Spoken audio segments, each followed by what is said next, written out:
Cumhuriyet bayramımızı öyümüzde qandaq o'tkazamiz? Hammamizning uyida Cumhuriyet bayram tantanasi bo'lsin.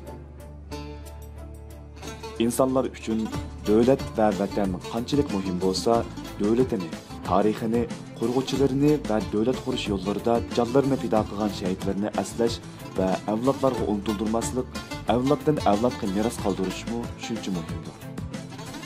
Bizning davlatimizning qurilishi dunyo siyosati intayin murakkab, biroq yangi davlatning qurilishi emas, yer yuzida tunji islom jumhuriyatining e'lon qilinishi intayin qiyin bo'lgan bir vaziyatda qurilgan bo'lib, u vaqtlarda xalqimiz ichki va tashqi dushmanlarning ziyonkashliklaridan nafas ololmayotgan, atrofdagi tajovuzchilar yalmavuzlarcha hujum qilayotgan vaqtlar edi.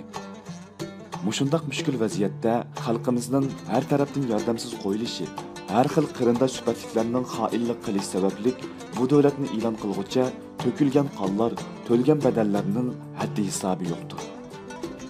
Qo'rqmas, bosh egmas jasur ajdodlarimiz bizga bu sharaf merosni qoldirish uchun bor kuchi bilan dushman bilan jang qilgan va bu jarayonda unutilg'usiz izlarni qoldirib ketgan bo'lsa, biz avlodlarning mas'uliyati ularning izini yo'qotib qo'ymaslik, har doim ularni aslab turish, ularning ruhini uyg'otish, ularning izdan minishdir.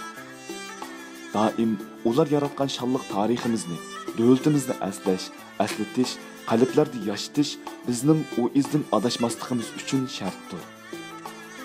Unutildirmaslikning omillaridan biri bo'lsa, u shonliq kunlarni xotirlashdir. Hammamizga ma'lumki, bugünkidek Xitoy virusi dunyoni qoplagan bir paytda bu tantanli kunni vatandoshlarimiz bilan birlikda tabriklash, murosimlarni o'tkazish imkoniyati bo'lmaydi. Bundaqda Cumhuriyet bayramimizni uyimizda qanday o'tkazamiz? Birinchi, aile bo'yicha Cumhuriyet kun tantanasi qilamiz.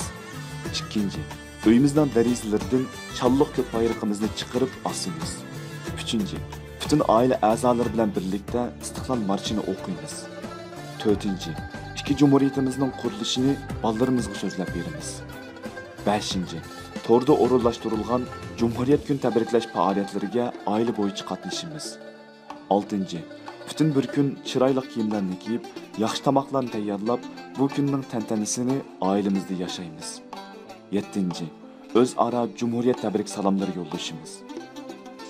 Qani keling, Sharq Turkistonlik qarindishim, oilamizda Cumhuriyet tantanasi yashasin.